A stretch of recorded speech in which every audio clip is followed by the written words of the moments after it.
And we're live. Hi, Dawn here from Romance Happy Hour. And as you can see, Dylan could not make it tonight. She had something else that she had to do tonight. So Brittany Armitage, I know I say your name wrong. I know I say it wrong. It's Armitage. Armitage. See, I'm so sorry. And you're my friend. She's like my neighbor, and I say it wrong all the time. But sorry. Forgive me. Okay. It's because of Richard Armitage. Yeah. I love him so much, and so I always say it that way. But so Brittany is standing in for Dylan tonight. She's going to be reading the questions tonight. And Brittany, what are you working on? I'm working on, two things simultaneously right now. I'm working on book 5 of my You and Me series and book 3 of the Light of the Magi series. So I kind of write what I feel inspired to write at the time. Nice. And so tell us about the Magi series. Magi. I started writing it when I was in 8th grade. Oh. Published the first one in 2014. So it's about a princess in a mystical realm, and they're going through a lot of turmoil and war, and it kind of takes you on her journey, finding out that she has these epic powers, and finds out that there's a prophecy about her, and she's the one that's either destined to save the realm or completely destroy it. So we kind of follow her on her journey. There's a little bit of love, and there's magic, and a lot of suspense and action. Nice. They're complicated. My characters are complicated. So I'm going to read that one next. I'm working on your one. Which one am I working on? I'm sorry. I'm really bad with titles. I think you're in the You and Me series. Yeah. The You and Me series. Yeah. I'm working on that one. The first one, right? Was it the first one? Yes. One. Well, I told you not to read that one because you're going to read the second one and let me know if I need to make changes to it, because it kind of is a prequel. It goes back in time, and so you see some of the characters before they were who they are in the first books. Yeah. So it's been difficult. And if anybody, and I don't know if you guys know this, but Brittany's also my editor. So if you see any mistakes in my book, no, I'm just kidding. I'm kidding. You ready? It's me. Now we know. Yep. No. So I just got done bothering Brittany just because she was working on one of my books, and I was like, get it back. I just got 2 books written. I finally came out of my writing cave, and now I'm in my editing cave, and that's why I got these knots in my back. That and school has started. So that is my life right now. But we are joined by authors Hadley Raydeen and Gabriel. Hello, ladies. How are you? Hi. Hello. Good. So, what are you guys working on? Julie, you want to go first, or? Well, I am in the middle of a small town contemporary series called the St. Caroline series, which is set on the eastern shore of Maryland. I've kind of fictionalized the town of St. Michael's, if anyone's been to St. Michael's before. So I'm working on the next book in that series, and then I also write some steamier romance. So I'm writing a follow-up to my book Views, which re-released in the spring. Nice. Yeah. So, and you are. I'm sorry. Where did you say that one take place? Because I had it in my brain, and then. The St. Caroline series takes place on the eastern shore of Maryland. Maryland. So, are you from Maryland? No, I'm from Pennsylvania, but I lived in Maryland for a while. Lived in the DC area, so I've spent a lot of time. I have family on the eastern shore, so I've spent a lot of time in that area. I love just that whole beach waterfront area. Yeah, it's nice. And so, what about you, Miss Hadley? Hey, so I am from Pittsburgh, Pennsylvania, and I have been writing and have been traditionally published as well as self-published since about 2013. Currently have about 15 books out right now. I'm working on upping that number this year because I'm part of quite a bit of tropes that are going to be coming out here soon. I'm part of the 7 Deadly Sins, which I'm writing with 6 other of my author sisters, which will be coming out. One sin will be coming out once a week starting in October, and I am the sin of wrath. So I'm writing a really angry, mean guy right now, and how he is going to have his heart melted by, the love of his life, and how he's arguing and stuff with his other brothers because they really don't like each other. So there's a bunch of stuff that's going to be going on, but those are a crossover, the individual books, but you'll see each one of the sins showing up in each one of our books. And I'm also part of the Rogue Enforcers, which is going to be coming out also later in the year. And that is part of Grace Brennan's group. So there's a couple of Rogue Enforcer books that are out right now that I'll be part of that. And then I am part of the Alpha Christmas series that's going to be coming out. Mine will be out right around Black Friday, right after Thanksgiving, right before Cyber Monday actually is coming out. And that's going to be an alpha male Christmas. So he's her Christmas muse. She's a writer, and she's getting some inspiration from his hotness. And then there's some other things that I have coming out too. So I'm going to really, really busy this end of the year. I have a couple of books that will be coming out. So I will be bugging everybody with my stuff. Oh my gosh, you sound so busy. I was going to say you got a lot of irons in the fire. Yeah, right. Plus I'm an editor as well, so that's how I started out in this business. So everybody is trying to get their books out before the end of the year. So not only am I writing my stuff, I'm editing other books. I'm not getting much sleep lately. Oh my gosh, we got 2 editors on the thing tonight. I'm kind of a little scared. I'm just kidding. No, I as Brittany will tell you, I like my as's in my seds. So yeah, with little stuff, just a little bit, yeah. But so if you readers or viewers, I should say, don't know, it's really hard to write because you have to look at every word and think, should this really be here? Or should I not? And you can't repeat anything, so you got to take out like repetition. And anyways, I digress. But is there anything else would you guys like to share, or Julia, would you like to just go dive right in? Julia's going to be our first reader today. Sure, I can dive in. All right, here we go. So I'm going to be reading from my book, This Reminds Me of Us, which is the 3rd book in the St. Caroline series. And I'm giving away the box set of the St. Caroline series, which has all 3 books out so far and a bonus standalone. This book starts out, the female character in this book was in a car accident in the first book, and so she's been in a coma for a couple of books. And she wakes up at the beginning of this book. So I'm going to read the first chapter to the book. I'm dead, and I don't know why. Serena Wolf blinked hard. She was surrounded by harsh light that was so white and pure it could mean only one thing. She had died. She closed her eyes again to contemplate this unexpected turn of events. A moment ago, she was alive, right? She was at her cousin's wedding on the eastern shore of Maryland, a welcome weekend break from her job on Capitol Hill. She'd been working as a legislative assistant for one of New York's senators since graduation. Since graduation meant all of a month, and already she was bored out of her mind. It would get better once you've settled in, learned the ropes, met some people, her mother had said. Her father had said nothing. As far as he was concerned, there was nothing to be said. She'd graduated from Princeton in May. Now she was working on the Hill. In a year or 2, she would head off to law school somewhere, Columbia or Harvard. Those were the only 2 options in his worldview. Her life had been mapped out for her since before she was born. Boarding school in Connecticut, summer internships in Europe, the Ivy League, and a respectable career, till she married a nice young man, preferably one who worked in finance like her father. They would buy a co-op on a nice street on the Upper East Side, just like the one she had grown up on. Then she would pop out a few babies and join her mother on as many charitable boards as there were hours in the day. Never mind that her mother had been utterly miserable for as long as Serena could remember.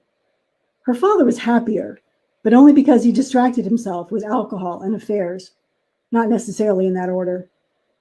So spending a weekend in some tiny waterfront town for the wedding of a cousin too minor for her parents to attend? Hell to the yeah. Serena RSVP'd to that invite so fast, she practically chased down the mail carrier before he got to the end of her tree-lined block in D.C. And so far, it had been one glorious weekend off the radar of her usual life. She hadn't felt this alive since never. So she couldn't be dead. I just met the most hot, damn, gorgeous man on the face of the earth. No way am I dying yet. Oliver Wolf was one long, cool drink of tall, hot fireman. And right before she had opened her eyes to that infernal light, he was rolling his eyes at her lame attempt to win a stuffed animal at the tiny town's fireman's carnival. Yet, it felt like such a long time ago, too. She tried to move her arm, then her leg. Neither moved. She tried the other arm and leg. Nada. She opened her eyes just a hair. Yep, that awful bright light was still out there. She scrunched her eyes shut as tight as she could. Don't go toward the light. Even though a snarky voice was telling her she was obviously already at the light. She tried moving again, and again, nothing. So she really was dead. Maybe that part where Oliver Wolf was rolling his eyes at her had been her life doing the proverbial last-moment drive-by. In that case, she was going to ignore the light for as long as she could and let herself sink back into the life she was enjoying a moment again. Because Oliver Wolf? She turned to Kaylee, standing next to her. Kaylee was another distant cousin and one of the bridesmaids from yesterday's wedding. She and Serena had hit it off at the reception. And Kaylee had been up for a night on the town. Do you have any more tickets? Serena asked. She didn't care about winning some silly stuffed animal. And if she hadn't managed to loop a plastic ring over one of the painted wooden stakes by now, a few more tickets weren't going to make much of a difference. But she didn't quite want to leave the presence of the hunky fireman manning the booth just yet. There was something so earthy and primal about him. Unlike the guys she'd gone to boarding school and college with, guys whose idea of dressing down was sporting Gucci loafers with bare feet. She couldn't see what hot damn firefighter was wearing on his feet, but it certainly wasn't a pair of suede slip-on shoes. She'd bet the absolute last dollar in her promised trust fund on it. Here, Kaylee thrust her last strip of tickets at her.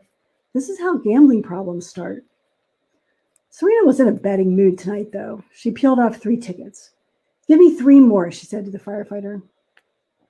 Hot damn firefighter took the tickets from her outstretched fingers and gave her 3 plastic rings in return.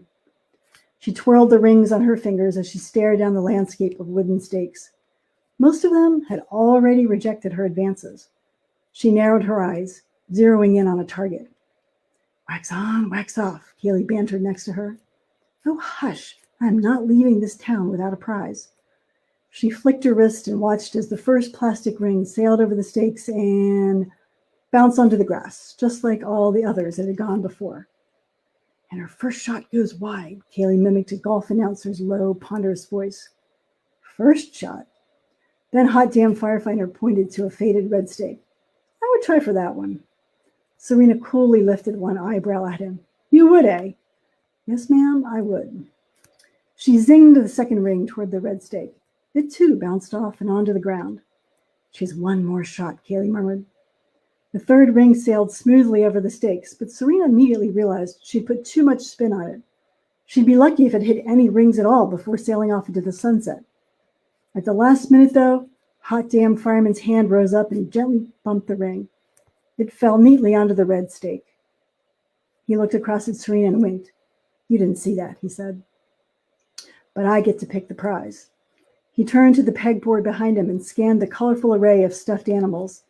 His gaze settled on a row of white and black Dalmatians near the top. As he stretched an arm up to grab one, his black fire department t-shirt rode up, revealing a slice of hard, tanned back. Serena felt an overwhelming urge to lick that skin. By the time he turned around, she'd retrieved a pen from her purse and scribbled her room number on the back of a gas station receipt. She slipped it into the palm of his hand as he gave her the stuffed Dalmatian. He glanced down at the receipt, then at her. Chesapeake Inn, she said quietly. I'm stuck here till 11. I'll wait up. She smiled as he stuffed the crinkly slip of paper into his pants pocket. Did you just give him your room number? Kaylee asked as they walked away from the game. I did. Why not? He's hot, don't you think? You think he'll show? Serena shrugged. Probably not. They wandered around the carnival for a while, gorging on funnel cake and rating the hotness of the many firefighters working the game booths and rides. It looked like every last person in the tiny town was there, like it was the social event of the year. It was charming in a way, and certainly more fun than the social events her parents went to in New York. Fundraisers for the private schools she and her brother had attended, museum galas for big money donors, dinner parties with people who looked like they slept in black tie. Ugh. That lifestyle held no appeal for her, even if she knew her parents would probably be successful in roping her into it. Let's get on the Ferris wheel, Kaylee suggested. I haven't ridden one of those since I was a kid. I haven't ridden one of those since never? Kaylee's head swiveled toward her, a look of disbelief on her face. Never? Serena shook her head. I'm not real crazy about heights. Oh, but I'll get on it. Serena looked up at the top of the ride. This one doesn't look that high. They bought another strip of tickets and boarded the metal car. As it slowly rose into the night air, Serena began to doubt the wisdom of her choice. But hey, she was off the grid for a weekend. If ever there were a time and a place to do wild and crazy things, this was it. Monday morning, she'd be back in her office, behind a desk, pushing paper while breathing in recycled air. She took a deep inhale as the car reached the top of the wheel and they began going backward. The Ferris wheel was a good bit higher than it had looked from the ground, but she refused to close her eyes, even as a prickly ball of panic started to take shape in her chest. She squeezed the stuffed Dalmatian tighter.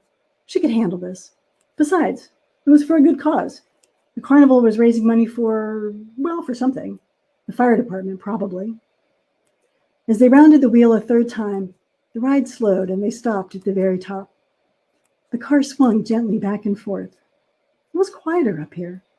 The shrieks and screams from the other rides sounded more distant. The tinny music playing from speakers hung up on poles around the carnival was fainter. She looked out over the miles of earth around them, marveling at the way she could see where the lights of the town ended and the black of the countryside began. It was never completely dark in New York. She took another deep inhale. The air here was clean. No toxic perfume of car exhaust and garbage. No noise pollution either. No sirens and car horns blaring all night long. Unless you counted the squawking of birds first thing in the morning, which she didn't. After another moment, the Ferris wheel stuttered to life, and their car began its slow descent. Well, that wasn't too bad, she admitted as they walked away from the ride, although her legs felt a little wobbly. Up ahead, a small crowd was gathered around a dunk tank, jeering and catcalling the unfortunate fellow inside. As they got closer, Serena saw that it was Hot Damn Firefighter. Oh, I am so doing this, she said. How many tickets do I need? Sign says 3. Perfect. I have 3 left. Must be a sign. She handed the stuffed animal off to Kaylee and got in line. In the thick of the crowd, she was too short to see him get dunked every time. But over and over, she heard the splash of water, followed by loud cheering and shouts. His name was Ollie, apparently. He didn't look like an Ollie. What he looked like was the most gorgeous man she'd ever seen. Tall, dark, handsome. And when he had smiled and winked at her, her insides damn near melted. At last, she made it to the head of the line and handed off her last 3 tickets to the teenage attendant. The crowd quieted down as she hefted the first softball in her palm. There was no way she could dunk him. She couldn't throw a ball to save her life. She just wanted to see him again. Sure enough, her first throw sailed wide, way wide. Her cheeks grew hot with embarrassment. At least at the other game, there wasn't an audience beyond Kaylee. But she couldn't back out now. The teenage boy handed her the second ball. Wide again. She took the third ball, keeping her eyes on the round metal target attached to the lever that should, in theory, dunk Hot Damn Firefighter in the water. She felt his gaze on her, felt its intensity flicker over her skin. There was no chance he was going to turn up at her hotel room that evening, not after this pathetic incident. Just as well, anyway. It wasn't like she was in the habit of picking up random strangers and engaging in one-night stands. The crowd was growing restless. She wiped her sweaty palm against her plaid Bermuda shorts and cocked her arm and hurled the ball with all her might. To her surprise, no, to her complete and utter shock, the ball clipped the edge of the metal target, but not enough to trigger whatever mechanism governed the lever. She stole an embarrassed glance at Hot Damn Firefighter, just in time to see his arm reach behind the narrow seat he was perched on. A second later, he dropped into the water with a splash. That is chapter 1. Oh, muted. Sorry, I muted us. Oh my gosh, I love it. So good. And I love how you call him Hot Damn Firefighter. That's so awesome. That's my nickname. I love those nicknames. Yeah, so there's a family of firefighters and then another family of girls. It's the two families in the town. Wow, fun. Yes, we have a couple questions, right, Brittany? Yep. Okay, so Karen wants to know, what is a trope on your wish list to write about someday?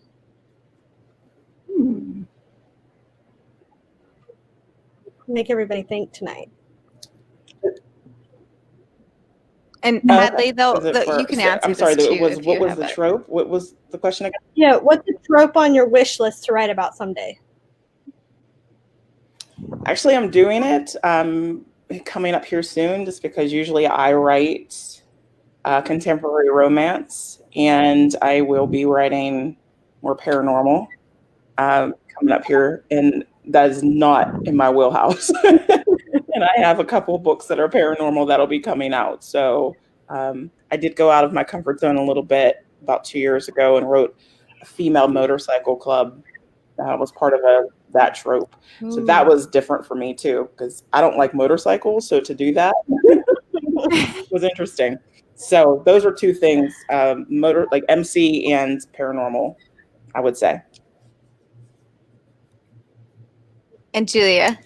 Well, I guess this isn't so much a trope as is maybe more of a genre, but sort of 2 books down in the St. Caroline series is going to be a romantic comedy, which I've never really written a full-on funny romantic comedy book, but I'm going to try it because so far these books have turned out to be tearjerkers. So I think I'm going to give readers a break. I need a break, I think, to write something a little more lighthearted. So did you say you're already starting it, or you're going to? I have another book that I'm working on in the series, book 4, so book 5 will be the romantic comedy. Okay. All right. Tell us how that goes. I mean, Dylan writes romantic comedy, and I kind of tried it with this book that I just wrote that Brittany edited. She said she liked the comedy in it, but I don't know if it's a romantic comedy enough, because apparently, according to my former agent and Dylan, I write more emotional books. Like there's more emotion in it than a romantic comedy, I think, needs. So I think I have a hard time with that. We'll see if I can be funny for 80 words. Yeah. I don't know. What about you, Brittany? I want to do, and it's on my wish list, like the fairy tale remakes. I really I've gotten into a couple of them lately, and I love how people take them and kind of twist them to either make them modern or give them their own take so that it's not quite the same, but you can kind of relate to it. So that's on my wish list, to do like a series and just pick like the ones I really like. Can you do Beauty and the Beast? Because I love that. That's my favorite one. Rapunzel and Aladdin. I have like a whole list, but my books get carried away because my You and Me series was 3 books, and now it's like turned into 8. I have to get that to slow down before I try to tackle a completely different series, because I've got all these characters talking to me, and I'm like, I can't have more in my head right now. Well, if anybody does the Beauty and the Beast, you have to have the library, though. I mean, that's a must. That's a must in the Beauty and the Beast retelling. Right. I think, anyways. And then we had another question that says, do your book characters talk to you? And if they do, have you had to change something in your story because of it? Yes. Sometimes I talk back to them. So Right.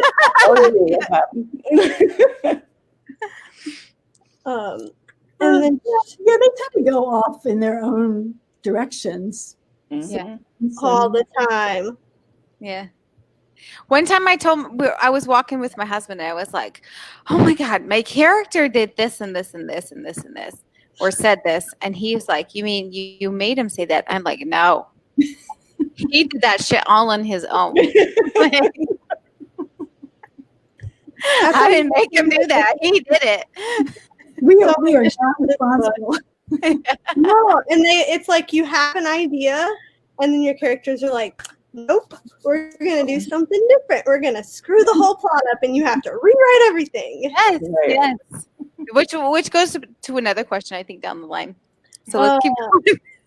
Yeah, what percentage of your stories change from your original ideas? Like, do they begin to veer off in other directions once you start to write? Yeah, they veer. I like to. People always ask, "Are you a plotter or are you a pantser?" And I am a plotty pantser, if that makes sense. And I will write. And I saw one of the questions on there about if we create boards or whatever for our stories. And I do. I have Trello boards for all of my stories, and I'll start something, and then my characters are like, "Nope, I'm gonna say this. I'm gonna do this. I'm gonna, So I'll start the chapter a certain way, and it'll totally end what I did not intend for it to do. So that's why I say I'm a plotty pantser. I try to plot, then it just flies all over the place after that. Yeah. Yeah, I'm lucky if 50% of the final book is what I intended. Yeah. I'm kind of a plotty pantser too. I start with good intentions of plotting the whole thing out.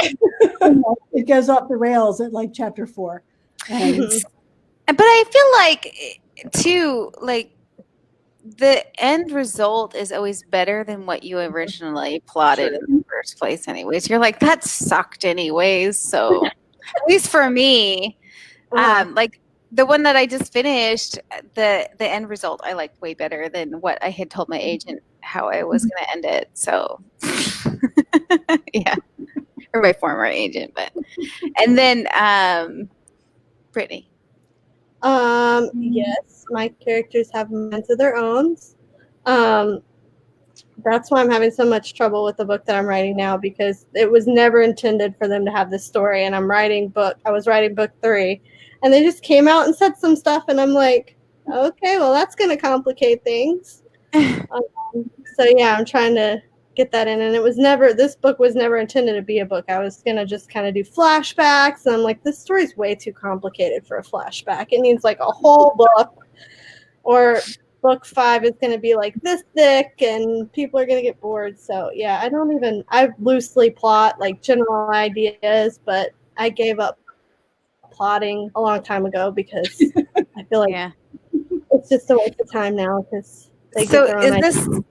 Is this the story to the book cover you showed me this morning? Yes.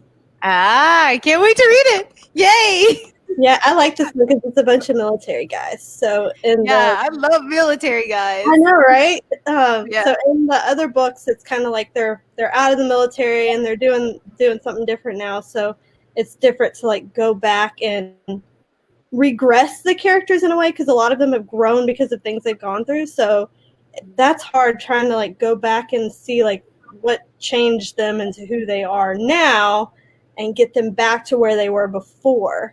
So that's another thing that's kind of thrown a monkey wrench and everything. I'm like, I can't think of them in their current state right now. They have to go back and like ungrow them. Yeah. So, but is this going to be a romance or like an action adventure? It's like a forbidden romance, because it's an officer and an enlisted guy. An officer and enlisted? Oh my gosh. Yeah. So they got to kind of sneak around. That is forbidden. Yeah. The officer's a chick, right? Mm-hmm. Good, So because she's like, the girl's got to kick some ass. yeah, she's like Miss Smarty Pants and is working with a bunch of big bad seals and has to kind of like prove I can do things that you don't think I can do. But So, little known fact, I worked with the Navy SEALs. Did I share that story already before? Yeah, I did. At one point in my career, I worked with the Navy SEALs, so I'm always very judgmental about Navy SEAL books. But I liked yours. Don't worry. All right. Do we have any more questions? We do. They want to know what's your writing routine, and the same person wants to know, it's kind of along the same lines. Do you set a time limit or a word count when you write? I don't write by word count. I write really by scene. So I kind of decide each day, like, I want to get through these next however many scenes. And some scenes are harder to write than others. So sometimes if I get one or two hard scenes out in a day, that's good. And then other times I'll just sit and write for hours on end. So how many scenes do you typically write per day? I like to at least get 3 to 4. Wow. done. And are your scenes like 2 scenes per chapter, or are they just how you feel them? Or I try to kind of alternate points of view from chapter to chapter. So it's usually one long scene per chapter, from one point of view, and then the next chapter is another scene. Nice. What about you, Hadley? I have, well, being that I have so much stuff that's coming out here soon, I'm trying to do 3 to 5K words a day. Sometimes I will sprint with some author friends and, we'll set an hour aside or so and see how many words we can get in that hour. Sometimes I will do voice to text, and I'll just pace my dining room table and just talk and do, voice to text to see how many words I can get out. So it just depends. It changes up every day, especially with me editing as well. So I'll switch between editing and then I'll go back to my books, and so that usually is my day. Do you find that easy or hard, the voice to text, to even edit afterwards? If you have a good program, and I find that Google Docs works very well for me, and I can use it on my phone or my laptop, it really does pick up my voice well. So I'm able to get what I'm trying to say out, and it will pick it up. And then I'll go back. So my routine is to, I always say, throw up all the words onto the page and then go back and self-edit it, and then take it back through a more stringent edit. But voice to text usually works very well for me. And in my one book, For You I Will, I did that whole book for voice to text. I didn't type any of that. Wow. Anybody else, Brittany or Julia, have you ever done voice to text? Or My house isn't quiet enough for voice to text. Yeah, you'll be in the middle. She's got as many boys. Well, she's got as many kids as I do. Boys too. Yeah, boys and girl. Yeah, we got the same. So I'm pretty sure that she's probably in the same vote as me, or life as me, where you'd have a random fart or like butt or somewhere in the middle. And screaming about, he took my Nerf gun. And it really is hard to do that now with everything that's going on. That book that I did, voice to text, whenever my kids were in school. So it was just me and the dog here. And it was like, okay, so dog's sleeping. I'm going to, walk around the dining room table and do this. But now that they're out of, my son's graduated now, so he's here all the time. And then my daughter, when they get together, they're loud. So it's a little bit harder to do it now. I'm trying to look for quiet workspace. I was just gonna ask, how many kids do you guys have? I have 2. And they're grown? My son will be 19 at the end of October, and my daughter will be 15. Nice. I have one. I have a son who just went off to college. Oh, where'd he go? A month ago.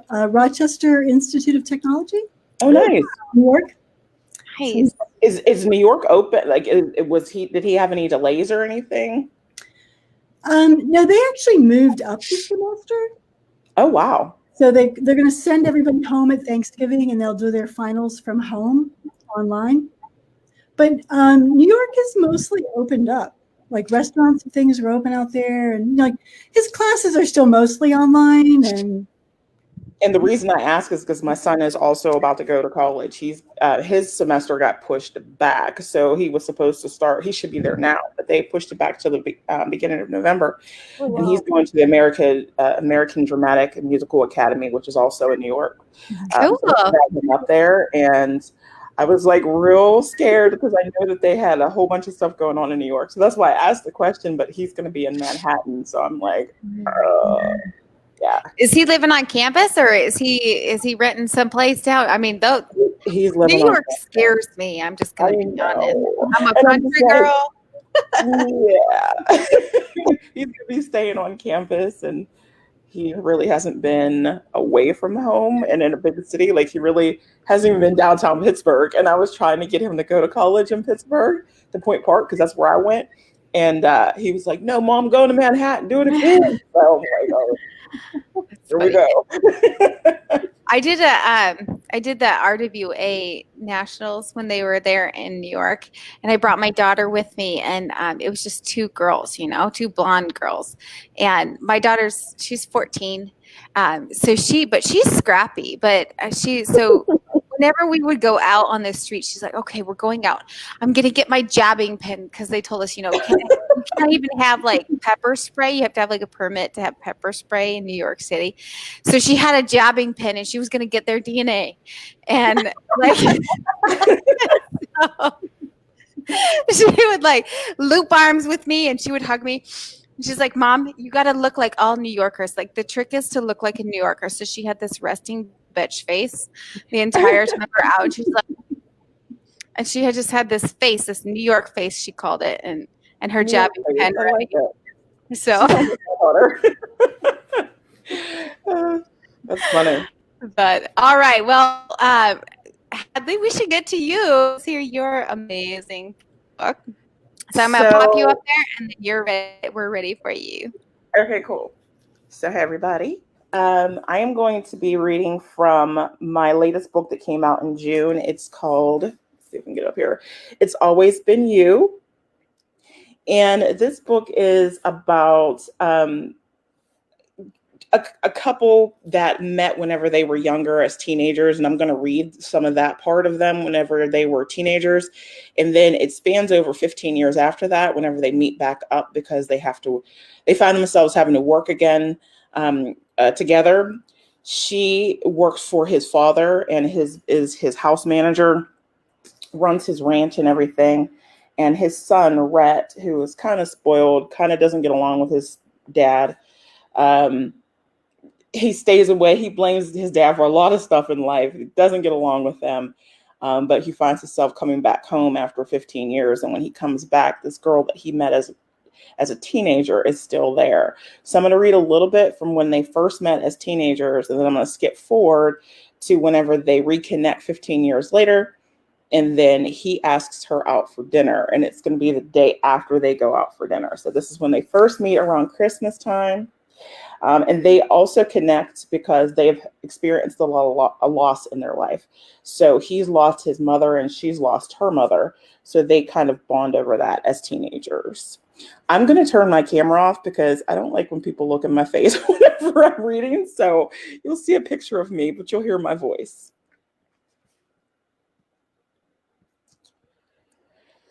Chapter 7, Karis.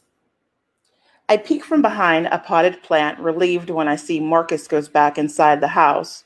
Don't get me wrong, he seems like a nice guy, but he's also been looking at me like he wants more than just a working relationship. The older guy has me by at least 6 years and suddenly keeps trying to hit on me. It gives me the heebie-jeebies since I'm still a minor and he is legally an adult. When the coast is clear, I'm left alone on the patio with Rhett. I look at him briefly and take in his tall, athletic form. I'd have to admire all of that later. Right now, I need to get out of this cold air and into my warm room unseen. I take a deep breath and wipe at tears that have been streaming down my face, thinking about my mother and the holiday and Marcus's creepy stalking. I try to sneak from my hiding place and creep across the patio. His back is to me, so if I could just ease my way. Why are you crying and why are you hiding from him? Rhett doesn't turn to look at me. How on earth? I narrow my eyes as he lifts the flask to his lips and takes a long pull from the silver container. I stand to my full height as he throws a glance at me over his shoulder. I march over to him, standing at the railing, and stare at his profile again. His chiseled jaw flexes as he inhales and blows it into the crisp night air. How did you know I was out here? He chuckles at me but doesn't answer, taking another pull from the flask. You really shouldn't be drinking out here. You shouldn't be drinking at all for that matter. It's not good for you. Is anything in life truly good for you, Karis? There are some things that are good. My voice is small as I watch him contemplate his next drink. Instead, he turns and looks at me, blue eyes directly on me, catching my breath. His gaze lowers from my eyes to my lips before he responds. I guess you're right. Some things are very good indeed. He returns the silver screw lid to the flask and slides it into his pants pocket. There, Miss Karis, you happy? I bet your liver is, I quip. The corner of his mouth turns up into a smile, causing his eyes to light, and his handsome features nearly make me melt into a puddle. Touché, Karis. He reaches out and wraps a finger around a curl on my hair that makes its way from my ponytail. It springs back in place as he drops his hand again. My face warms and my body tingles at his nearness and his touch. I'm sure my cheeks are beet red as I avoid eye contact with him. You shouldn't touch what doesn't belong to you. I brush the curl behind my ear. Are you a bit of a prude? His voice is low and deep, but his tone is teasing. My mouth falls open as I narrow my eyes. What makes you say that? I am no prude, Rhett Carlson. Oh, fiery, I see. Now that I like. Is he flirting with me? His gaze falls on my lips again, and I look at his. What else do you like? I ask. I can't believe that came out of my mouth. Mama said I was never one to mince words. I guess now is no different. His ice blue gaze flashes with something I can't read, and he leans in and kisses me, soft at first. When I open my mouth in a gasp, I feel his tongue enter and brush across mine. He puts a hand to my waist to pull me closer, and my brain and my body ignite. My first kiss. His mouth is hesitant at first, but becomes so sure as he takes over the kiss. He tastes of whiskey and honey, warm and sweet. His tongue mixes with mine. I moan as my hands creep up his chest to his shoulders and link my fingers behind his neck. His hands circle around my waist and cup my backside, bringing me near his body. He feels too good there, and my young body is reacting, but so is his. He moves his face only a fraction of an inch. Karis, why are you crying? He whispers. I'm not. He moves further back and swipes at a wayward tear. Tell me, did that fucker hurt you? I swear I'll kill him. What? I asked, searching his eyes, now alight with anger. He must be talking about Marcus, but he is the furthest thing from my mind right now, thanks to this kiss. Rhett, no one hurt me, I promise. His features softens. Okay, then. What? I lost my mother recently. It's my first Christmas without... I shake my head, unable to finish the sentence. Knowing if I did, I'd have to a complete breakdown in front of him. He nods slowly, and I see the understanding in his features. I lost my mother, too. I know how it feels. His arms wrap around me, and I feel warm here, safe in the embrace of a guy I never even met before today. Does it get easier? I murmur into his shirt. I wish I could say it does. The memories and thoughts of good times help, though. I push back from him and look into his eyes. I'm glad you came home, Rhett. I needed this. He tightens his grasp on me and lowers his head again, mere inches from mine. Before he can capture my lips again, the sound of the patio door opening behind me causes him to step back. I press my fingers to my lips as I look up at him. His eyes focus on the door and who interrupted us. Megan stood there, glaring. Great, now I really gave this chick a reason to hate me. What is it, Megan? He asks. My attention snaps back to Rhett. He looks pissed at the other girl's presence. She looks from me to Rhett, and her expression softens as she answers in a sugary, sweet tone. My family is about to leave. I wanted to give you your Christmas gift before I go. You really shouldn't have. Rhett shook his head. You know what? I'm going to go. I try to make my way past Rhett, but a firm hand catches my elbow, stopping my retreat. You don't have to go, Karis. There it is again. The way he says my name causes butterflies to unleash in my stomach, and my skin heats despite the chilled temperatures. I shudder, and I know he can feel it. He looks down at where his hand connects with my arm. Something flashes in his blue eyes as a smooth smile splits his handsome face again. Unfortunately, Megan's annoying voice interrupts our moment. Ashley Karras, if you wouldn't mind, the statement lingers in the space between, and I know it's my cue to go. I'm just the help anyway, and shouldn't be fawning after the boss's son. Sure, my voice comes out mousy as I hate, and I hate it. I pull my arm from his grasp, and he lets go, but not before he gives it a light squeeze. I don't look back up to meet his gaze because I don't know if it would be as easy to walk away. I turn and trudge past Megan, not bothering to spare her a second glance either. I knew I was right about that girl. She's a bitch. Sorry, Mama. So that's the first part whenever they are meeting each other as kids. Awesome. Do you, Okay. am I okay to go on, or do you want to ask any questions about that before I give you a little peek of them as adults? You can go on. Yeah, you're good. Okay. So just to set the scene, and I don't think it's going to be as long. I'll try to make it not as long.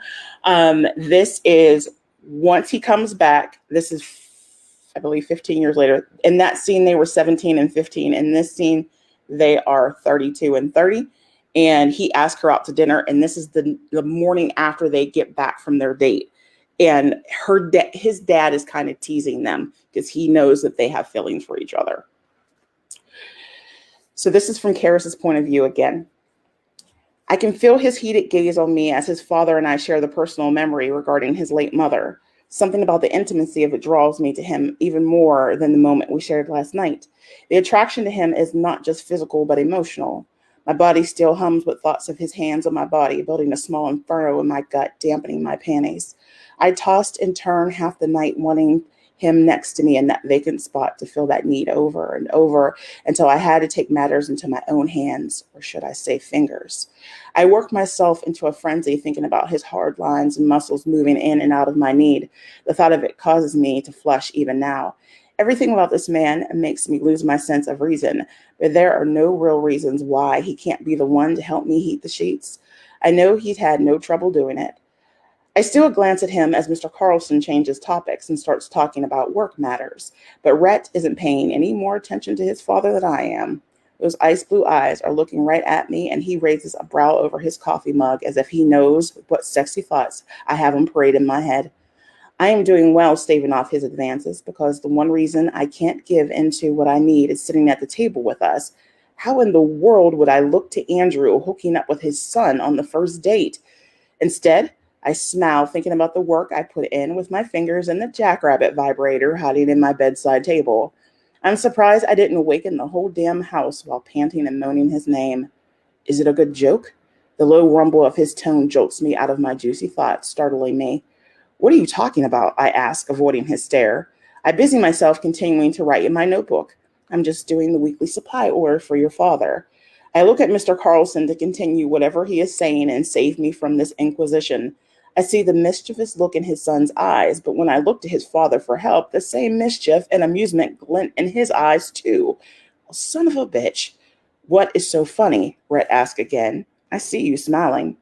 Nothing in particular, just, well, you know, a merry heart does good like a medicine. Are you quoting scripture to me? He chuckles. You realize that it's scripture? I raise a brow. I'm not a total heathen, Karras. My mother made sure I was in Sunday school while I was a boy. And now, I quirk a brow. Well, I make it to church when I can, he shrugs. I'm sure God is pleased that you pencil him in. I shake my head and return my attention to my notebook. Funny, he scoffs. It all makes sense now. I look back up at him. What? Why, you are laughing. You're a natural comedian. I wasn't laughing, Rhett. I was smiling. And you will never drag out of me what I was smiling about. My center is growing wet just thinking about the naughty pleasure I had the evening before. Can you join me in the hall for a minute? He asks, scooting back from the table. Dad, do you mind? Not at all. The amusement is clear on Andrew's tone. What if I mind? I glare up at Rhett as he looks at me, expecting me to follow him. Please, just a moment, Karras. His tone is low. I release an exasperated sigh and push my chair from the table. I allow him to lead me into the hallway. He closes the dining room door behind us. He repositions his body so I am against the wall, and he boxes me in. His voice drops so only I can hear or read the words on his lips. I had a great time with you last night. I look up into his blue eyes that watch me intently. I can't lie about this. I thought about him all night. Hell, it's all I can think about right now. I did too, I whispered, knowing my tone of voice would get me into a world of trouble. I was hoping we could spend more time together last night, but I respect your decision not to, he says. But I see he doesn't believe a word he is saying. Do you? I challenge him. His low chuckle is like music to my ears. I respect it, Karis. I'm not saying it was the easiest thing to deal with. Nothing a couple of cold showers couldn't take care of. I bite my bottom lip to keep from smiling. You think that's funny? He moves closer, and my body immediately reacts. I jet my chin up at him. No, not funny at all. Not funny when I need a cold shower myself. Right now. I always forget that mute button. Jeez, Lou, that mute button getting me. So good. Thank you. And I love how we got like the before and the after. That was awesome. I love a good like second chance romance. Yay! So do we have any more questions? Readers, if you have questions, go ahead and post them now. I know we had a comment. There's a couple missed, I think. Okay. Someone asked, do you ask your readers for ideas on character names? That was Karen. Karen, if you want to give me some character names, go ahead and shoot them to me because I always need name ideas. I probably should, because sometimes I've given my characters strange names, and yeah, I should probably not name my own characters. Urban has a feature now where you can go in and it gives you you can put in a last name if you have a last name or a first name. It'll generate 20 to 50 names for you. So I've been using that a lot. Did you say that's Scrivener? Mm-hmm. It's under writing tools or something. Interesting. Wow. I did not know that. I found it by accident. That's way cool. What about you, Hadley? I have not asked my readers. Actually, I have like I said before about my plotty panzering. I have Trello boards, and I have a whole board of names. So whenever it's time for me to go and pick a character name, I'll go in there and see what sounds good for the story. So, for example, for this Rhett and Karis, Karis is actually somebody that I grew up with. So I pick names from people that I have known in the past too, or what goes with the story. Or yeah, that's usually what I do. I haven't asked readers for names. I did a contest once, and the winner got to name my hero, and that ended in a great friendship with one of my good friends of mine, and she got to name my Coast Guard hero, and she named it after her son, and I was like, her son that died, and I was like, oh my god, I love it, and it's one of my favorite books now. I cherish it, so it's one of my short stories, but I love it. And then Linda asked if we have writing buddies. Writing buddies. I would say, yeah, I would say those are the people that I sprint with. And I have a lot of author sisters. I'm kind of in a community of authors that if you throw out there, hey, I want to sprint tonight, is anyone down? They'll jump in right with you and go in for, an hour or two of whatever you need. So there's always those friends out there that will write with you. Yeah, I do. I have a wonderful group of writing buddies. We've been reading each other's work and getting together once a month and drinking and having fun for about 5 years now. So yeah, they kind of pull me back from the ledge a lot of times and prevent some grievous mistakes in my plans. Yeah, that's important. I would say Dylan and Brittany are probably my two main writing Butneys. I've had wine. I think we're at the end of my wine here. See, I've got this much left. I have a slushy in here, so.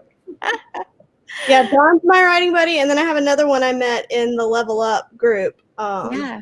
We call each other our accountability partner. So she's who I've been bouncing ideas off. She's who actually got me over my hump with book 3 in my Magi series, because I was like, I don't want to do this to my characters, and she's, well, let's do this instead. So I have her, and then I have Dawn that I bounce ideas off of. Like my book cover this morning, I was like, what do you think? It's different. Is it too different? No, I think it's different because it's supposed to be different. Yeah. Mm-hmm. And that's why I was like, well, is it the same like storyline? But if it's completely different like that, yeah, it's good. It's good though. It's good to have buddies, because it is. how anybody would do it. Like I remember doing this without any feedback, and so much better now because you can bounce ideas and get over your humps when you hit brick walls and you can't write anymore. Or tell you to, I'm going to throw this out there, even though Dylan's not here. Well, like Dylan, she's my writing buddy, right? So I came to her when I had my, my Karen's going to kill me. So is Linda. When I had my writer's block, and she's the one that said, when in doubt, insert a beaver. What? I just had to add that beaver line in there. No, I was writing a book about logging, like a logging company at the time. So she's like, when in doubt, insert a beaver. It works for everything you're writing. And I'm like, good idea. So now that's a running joke on Romance Happy Hour, that when in doubt, we insert a beaver. And she even got a cute little stuffed animal beaver from, I think, Linda, who was our resident Canadian. Is that right? Yeah, Linda. I think that you're the one that sent her the beaver, but that's the big running joke here. Okay. Is Dawn freezing again? I think Dawn's having issues. We're having really random storms up here, so yeah, I think she said before she was having some issues. Moving on. You're back. I glitched out. I'm so sorry. I don't know who in my house. No, Linda, I could not help myself. Even without Dylan here, I just had to say the beaver. But I did see one somewhere, and let's see. It was more a comment. It was a comment. So, Karen wanted to say she also has a niece going to the same academy as your son. I believe that was Hadley, right? Oh, yeah, awesome. So so Amda is who was that? Karen? Yes, Karen. Karen is because I can look at the comments now. Is she going in November as well, and what is she going for? She's usually still on, so hopefully she'll. Yeah, that's awesome. I'm glad that somebody, he's really excited about it. So I think it's going to be a good opportunity, and I'm happy for your niece as well. And until she responds, I have a question. Where did you get your inspiration for your current book, or the book that you're giving away, or any books really? Where do you get your inspiration? So this one that I just read, It's Always Been You, I went to, it's taking place in Chattanooga, Tennessee, on a ranch there. And I got that inspiration from a wedding that I went to about 2 years ago. My friend was married in Chattanooga, and it was on a ranch. It was very beautiful. So I kind of got that inspiration from that setting and just wrote it from there. Nice. What about you, Julia? Well, for my St. Caroline series, I knew that I wanted to write a small town series. And I like to set books in places that I'm familiar with. Even if I usually change the names and kind of fictionalize it a bit. So that's why I chose the town of St. Michael's in Maryland, because it's this really pretty little fishing town, playground for really rich people on the Chesapeake Bay. It's really pretty. I spent a lot of time there. I spent my wedding night there. And so I just kind of went from there. Nice. And Karen says she's an actress, and they're going there in a few weeks, or she's going in a few weeks. Her niece. They probably will be in some classes together because he is an actor, and he's going for performing arts and the music, all that good stuff. So they'll probably run across paths. So that means that when both of them become big, famous, like actors, you need to tag Romance Happy Hour and be like, hey, Right. I talked about this on my episode. when they hit Broadway, yeah. They're here. Promote them for us. Absolutely. Yeah. Well, we are at time. We are at 10 o'clock. So, well, 10 o'clock Eastern time. I don't know where it is. It's 10 o'clock for all of us writers on the broadcast because we're all on the East Coast tonight. So, different times for you people, but you readers. All right. We are going to say goodbye. Do you have anything last minute, anything you want to say? Talk about your giveaway, anything you want to tell the readers, viewers, where to find your books? Julia, you want to go first? Sure. So I'm giving away an ebook box set of the St. Caroline series, which is 4 books in total. Just follow me on Facebook or on BookBook. See down here. And my books are pretty much wide at all the retailers. Hadley?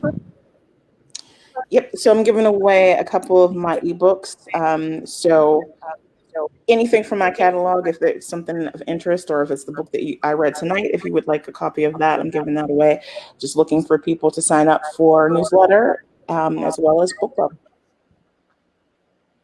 All right. Well, we're going to say goodnight. Thank you so much for coming to Romance Happy Hour. And we will, if you're ever, have a release, just go ahead and shoot us a comment so we can tell our readers that you're having a release sale, whatever you have. We'll go ahead and promote it to them for you. So we're going to end here. We'll say goodbye.